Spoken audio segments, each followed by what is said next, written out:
Now, Mr. Nigel Farage from Europe of Freedom and Democracy. Today, and during your speech, Mr Barroso, there was an all-pervading sense of gloom, and I saw for the first time even your own supporters shaking their heads. They don't believe in what you're saying. The European people don't believe in what you're saying, and I don't really think even you now believe in what you're saying, because we all know that Greece is going to default. The end game for Greece is near, and you can't say you weren't warned. You were told that the treaties were fatally flawed. You were all told that Greece should never have joined the euro. And when I stood up here 5 years ago and talked about Greek bond spreads, you treated me with such utter derision, it was as if I had been let out of the local lunatic asylum. No, you have been warned all the way through. So now what you have got is economic governance, and everybody here in this front row supports more European economic governance. What is European economic governance? I will tell you what it is.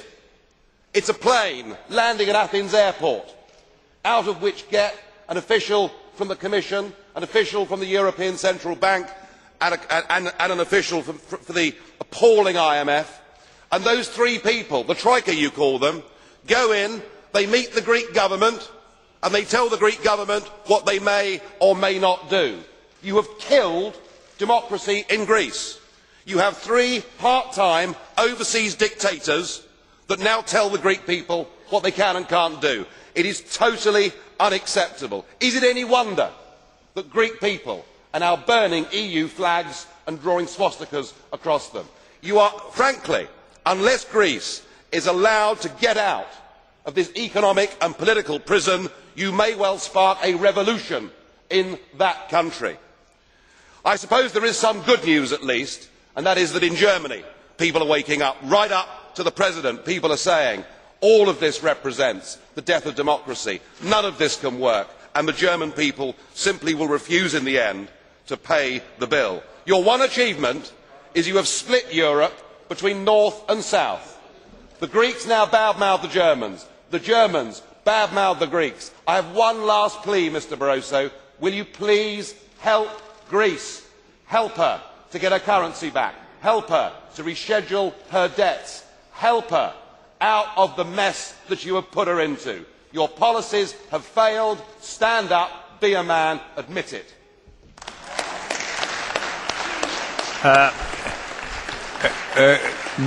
How you believe that we are going to get out if it's everyone on its own? Thank you. You're quite right. London has had some huge social problems, but they're not there today, are they?